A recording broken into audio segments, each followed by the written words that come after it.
here is a snippet from chapter 1 of Under the Flamboyant Tree. "Ay, Julitza," she murmured, shaking her head. "What am I going to do with you?" Her disappointment fogged the window, making it hard for Isabella to admire her yard.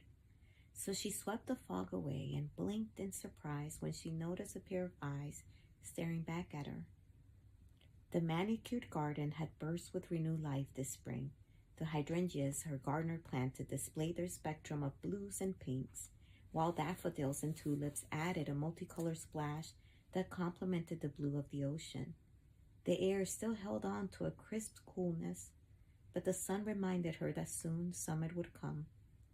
Yet the tree, unlike the one she remembered from a childhood she wished to forget, was still slightly bare, and perched on its branches was a tiny observer.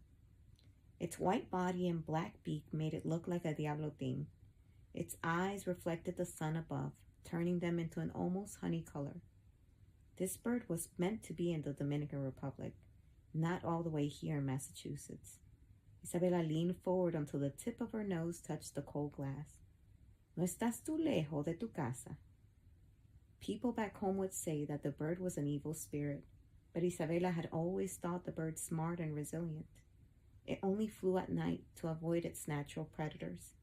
That, she thought, was wicked smart. Still, it was definitely too far away from home and unprotected. "Home," Isabella whispered, letting the words settle on her tongue. Yet the image that sprang to her mind was not the pristine 1.2 acres in the Monomoy area overlooking the sea, but a dilapidated azure house with a zinc roof and the shade of a tree that refused to die. And she hated how anything that reminded her of the island brought out the Spanish. The raw, uncultured Dominican Spanish Tom hated. And he was right. It alienates people who don't understand it, Isabella thought, admonishing herself for feeling slighted. Or maybe it just alienates insecure people, another voice inside her head retorted. The gardener outside raised his hand in greeting, and Isabella returned it. The restless bird fluttered its wings, taking Isabella out of her deep thought. It seemed as if it was shaking off the cold. Yes, it was a resilient bird that knew how to stay alive among those that preyed on them. But it wasn't night right now, and she was scared the little bird would meet its death. "You're brave, aren't you, being so far away from home? But I think you need to hide and be very quiet before El Cuco finds you," Isabella whispered to the bird. In return, the bird cocked its head to one side. "I don't think the trees here have much cover for you," Isabella said, as if the bird could hear her. "If only you were by my house. The flamboyant tree is always in bloom, and it would cover you." The knowing, unblinking gaze seemed to bore holes in Isabella's soul, making her wonder if she's seen this bird around her house before.